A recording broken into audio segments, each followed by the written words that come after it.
मैं डॉक्टर पप्पूराम कोहली, सह आचार्य राजनीति विज्ञान, राजेश पायलट, राजकीय महाविद्यालय लालसोट। प्रिय विद्यार्थियों, आज हम लोग राजनीति शास्त्र में अंतर अनुशासनात्मक दृष्टिकोण का अभिप्राय, राजनीति विज्ञान और इतिहास का संबंध, साथ ही राजनीति विज्ञान और अर्थशास्त्र का संबंधों का भी अध्ययन करेंगे। अंतर अनुशासनात्मक दृष्टिकोण का अभिप्राय। मनुष्य एक सामाजिक प्राणी है। समाज में ही रहकर समस्त क्रियाएं प्रतिक्रियाएं करता है। राजनीतिक व्यवहार से ही समस्त गतिविधियां संचालित होती हैं। राजनीति विज्ञान विषय की सामग्री को परिपूर्ण नहीं कहा जा सकता। इसको पूर्णता प्रदान करने के लिए अन्य समाज विज्ञानों की सामग्री को राजनीति विज्ञान में सम्मिलित करने की प्रवृत्ति को अंतर अनुशासनात्मक उपागम कहा जाता है। इस संबंध में डॉक्टर बीबी चौधरी ने ठीक ही लिखा है, आज प्रत्येक सामाजिक विज्ञान अपने अध्ययन में अन्य सामाजिक विज्ञानों की विषय वस्तु व तकनीक को सम्मिलित कर चुका है। वर्तमान युग में इसे अंतर अनुशासनात्मक विधि के रूप में कहा जा सकता है। जॉर्ज कैटलिन पहला व्यक्ति था जिसने व्यवहारवादियों के समस्त अध्ययन क्षेत्र को अंतःशास्त्रीय उपागम बनाने पर जोर दिया, जिसमें राजनीति विज्ञान की उन प्रवृत्तियों को अपनाने का संकेत दिया था जिसमें समाजशास्त्र, मनोविज्ञान, मानव विज्ञान, मनोरोग विज्ञान में अपनाई जा रही थी। इससे यह सिद्ध होता है कि यह गुणात्मक वृद्धि करने का ही प्रतीक था। आर्थर बेंटले और चार्ल्स ई मेरियम ने अंतर अनुशासनात्मक दृष्टिकोण के संबंध में यह माना था कि आवश्यकता इस बात की है कि सामाजिक घटनाओं के घटने के पीछे एक दूसरी घटना के सत्य तथ्य होते हैं, जिसमें सत्य क्या है और इसका किस प्रकार का संबंध है, इसमें प्रक्रियात्मक अध्ययन किए जाने की गहरी आवश्यकता बताई गई थी। इसके बाद ही इसका मापन और प्रमाणीकरण किया जा सकता है। इसी से इसकी लोकप्रियता बढ़ती जा रही है। 19वीं शताब्दी के अंत में 1890 में कोलंबिया विश्वविद्यालय के अंतर्गत जब राजनीति विज्ञान संकाय खोला गया था तो इसमें अर्थशास्त्र, समाजशास्त्र, इतिहास, प्रशासन, गणितीय आदि शामिल थे। अंतर अनुशासनात्मक दृष्टिकोण राजनीति विज्ञान विषय के अध्ययन में अन्य समाज विज्ञानों में प्रचलित सिद्धांत विचारधाराएं को अपने अध्ययन में सम्मिलित करने पर बल देते हैं। इसे ही अंतर अनुशासनात्मक दृष्टिकोण कहते हैं। राजनीति विज्ञान और इतिहास के मध्य संबंध। इतिहास में व्यक्ति, समाज और राज्य के भूतकालीन जीवन का लेखा जोखा होता है और राजनीति विज्ञान में राज्य के भूत, वर्तमान और भविष्य का अध्ययन। इसलिए राजनीति विज्ञान और इतिहास एक दूसरे से जुड़े हुए हैं। सीले ने दोनों के पारस्परिक संबंधों के बारे में लिखा है, राजनीति विज्ञान के बिना इतिहास का कोई फल नहीं, इतिहास के बिना राजनीति विज्ञान का कोई मूल नहीं। इतिहास की राजनीति विज्ञान को देन। इतिहास ने राजनीति विज्ञान को निम्नलिखित सामग्री प्रदान की है। नंबर 1, राजनीति विज्ञान इतिहास पर निर्भर। राज्य और राजनीतिक संस्थाओं की उत्पत्ति जानने के लिए इतिहास को जानना पड़ता है, क्योंकि विशेष समय पर निर्मित न होकर विकास का परिणाम होता है। उन्हें पूर्णतः समझने के लिए इतिहास के आधार पर उसके विकास को समझा जा सकता है। जेलिनेक ने कहा है, संस्थाओं के उचित अध्ययन के लिए, चाहे वे राजनीतिक, कानूनी या सामाजिक हों, ऐतिहासिक अध्ययन को आधार बनाने की आवश्यकता आज एक स्वयं सिद्ध तथ्य बन गई है। नंबर 2, इतिहास राजनीति की प्रयोगशाला या पथ प्रदर्शक के रूप में। भारतीय इतिहास के अध्ययन से इस बात का ज्ञान होता है कि धार्मिक सहिष्णुता की नीति के आधार पर अकबर ने एक विशाल और सुदृढ़ साम्राज्य की स्थापना की थी, लेकिन औरंगजेब द्वारा अपनाई गई धार्मिक पक्षपात की नीति का परिणाम यह हुआ कि साम्राज्य का पतन की ओर उन्मुख हो गया।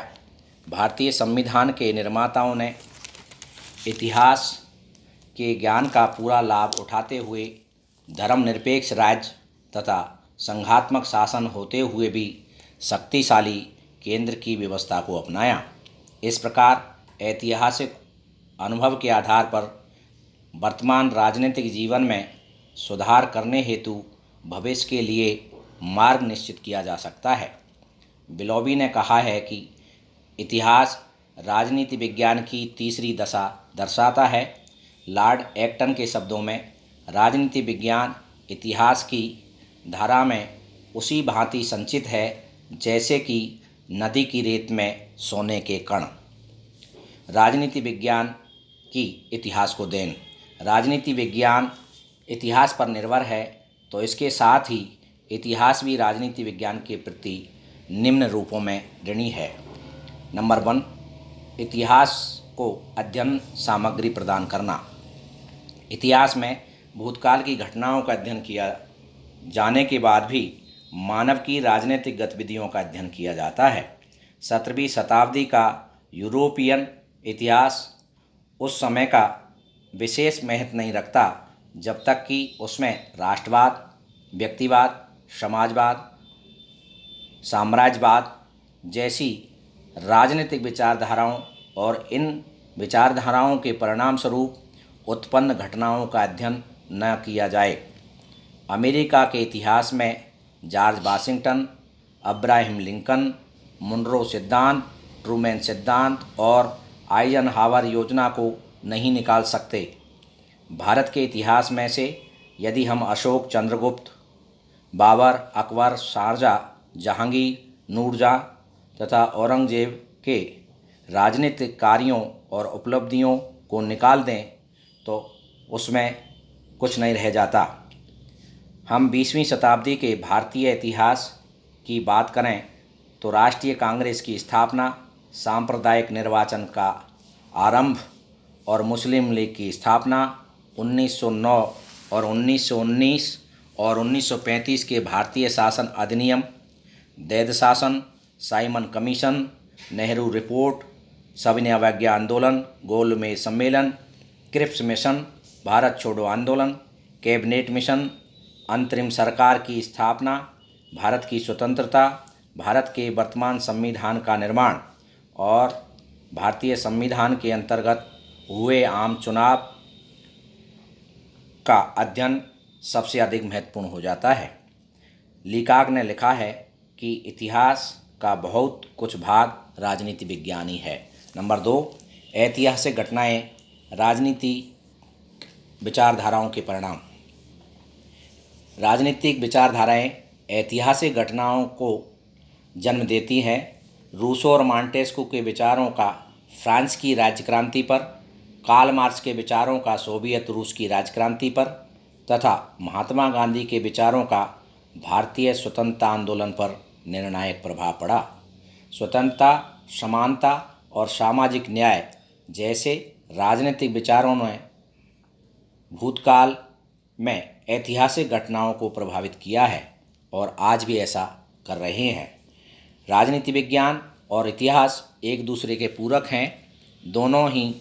दोनों की पारस्परिकता के संबंध में सीले ने लिखा है, राजनीतिक उच्च श्रृंखला हो जाती है यदि इतिहास द्वारा उसे उदार नहीं बनाया जाता और इतिहास कोरा साहित्य रह जाता है यदि राजनीति से उसका संबंध विच्छेद हो जाता है। बर्गेस ने लिखा है, यदि राजनीति विज्ञान और इतिहास का संबंध विच्छेद कर दिया जाए तो उनमें से एक मृत नहीं हो तो पंगु अवश्य हो जाएगा और दूसरा केवल आकाश कुसुम बनकर रह जाएगा। राजनीति विज्ञान और इतिहास में अंतर। राजनीति विज्ञान और इतिहास के अध्ययन में अंतर पाया जाता है।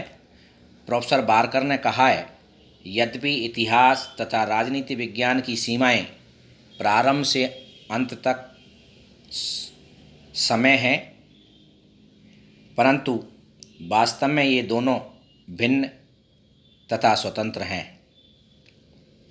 दोनों के मध्य निम्न अंतर पाया जाता है। नंबर 1, अध्ययन पद्धति में अंतर।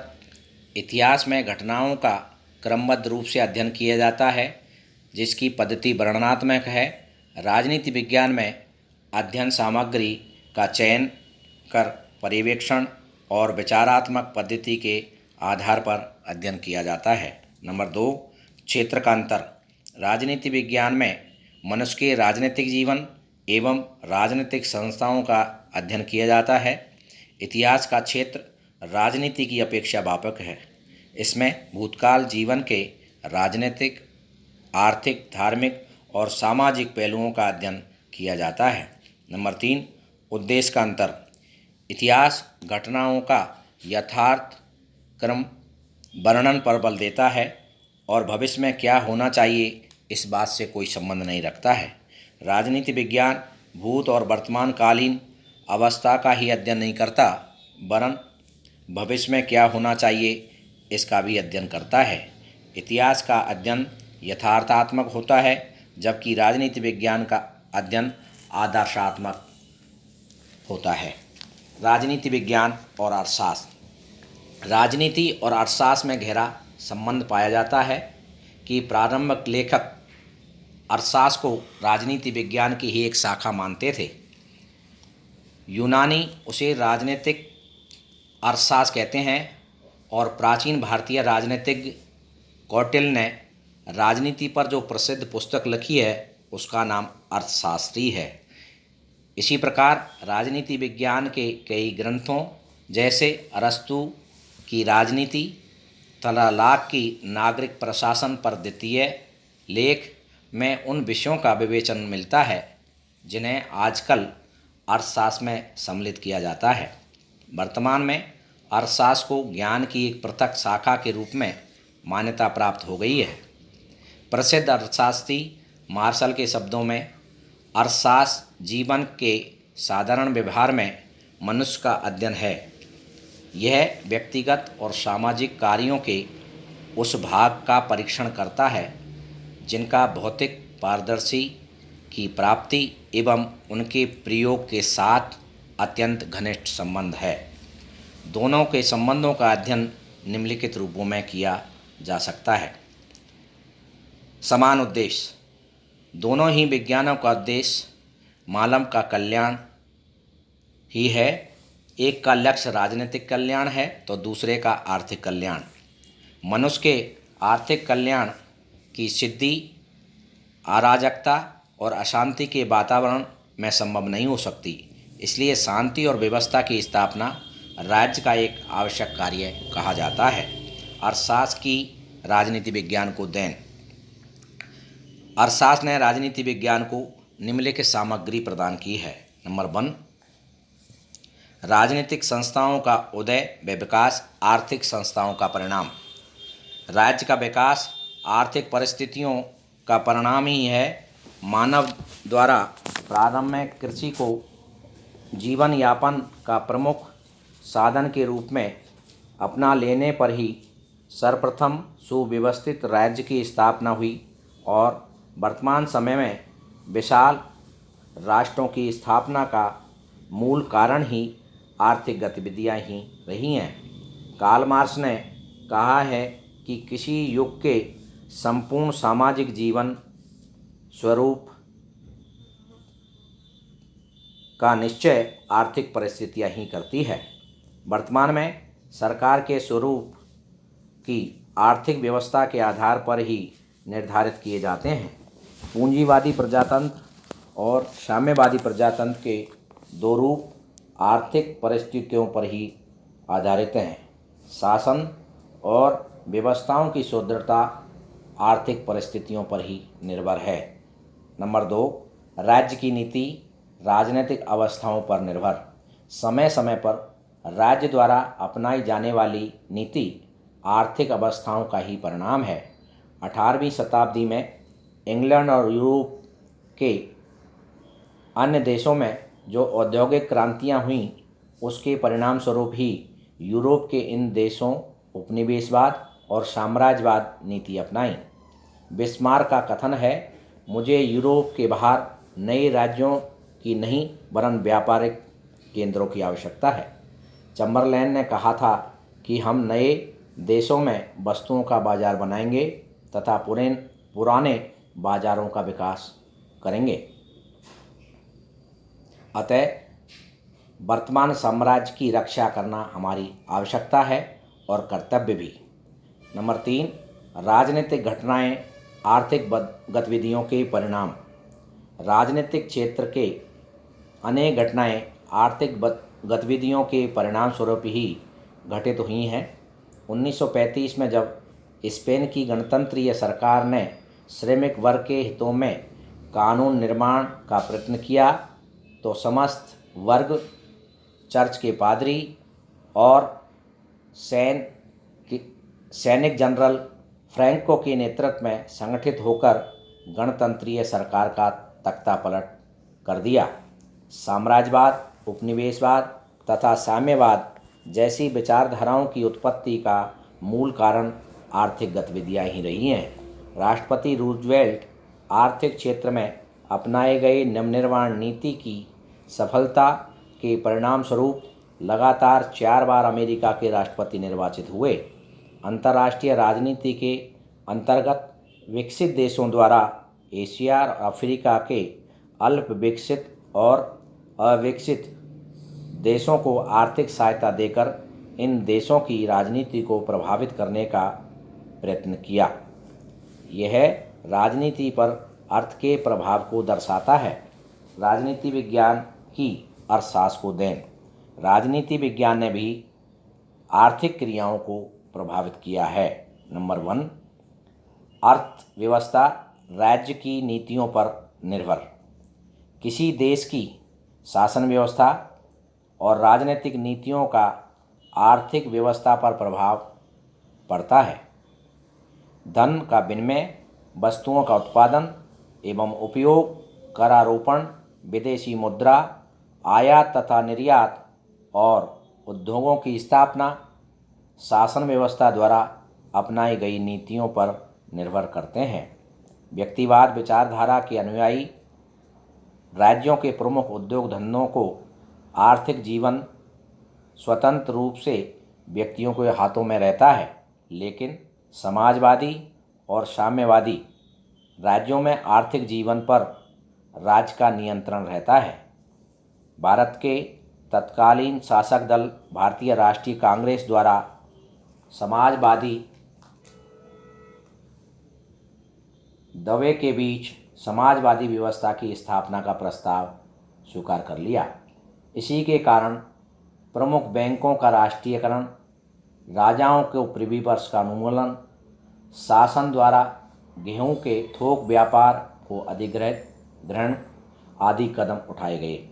नंबर 2, अर्थव्यवस्था प्रशासनिक स्तर पर निर्भर। अर्थव्यवस्था प्रशासनिक स्तर पर निर्भर करती है।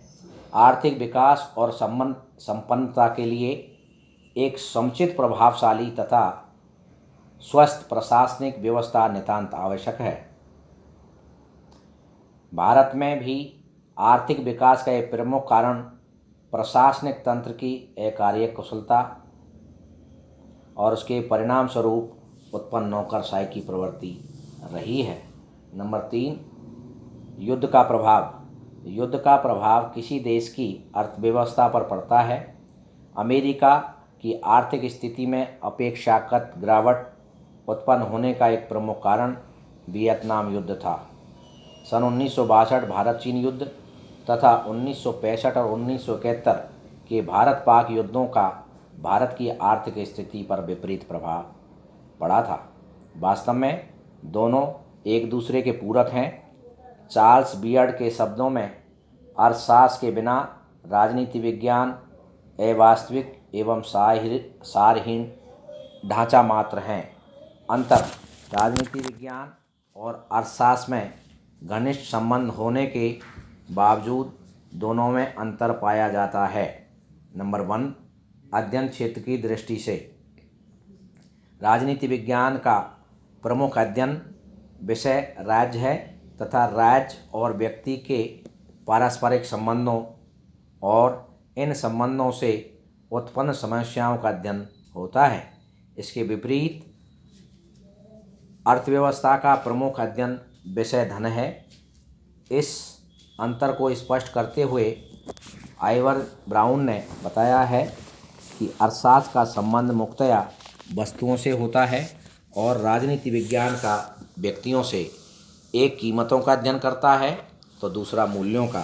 नंबर 2, प्रकृति की दृष्टि से राजनीति विज्ञान एक आदर्शात्मक विज्ञान है, किंतु अर्थशास्त्र एक वर्णनात्मक विज्ञान है।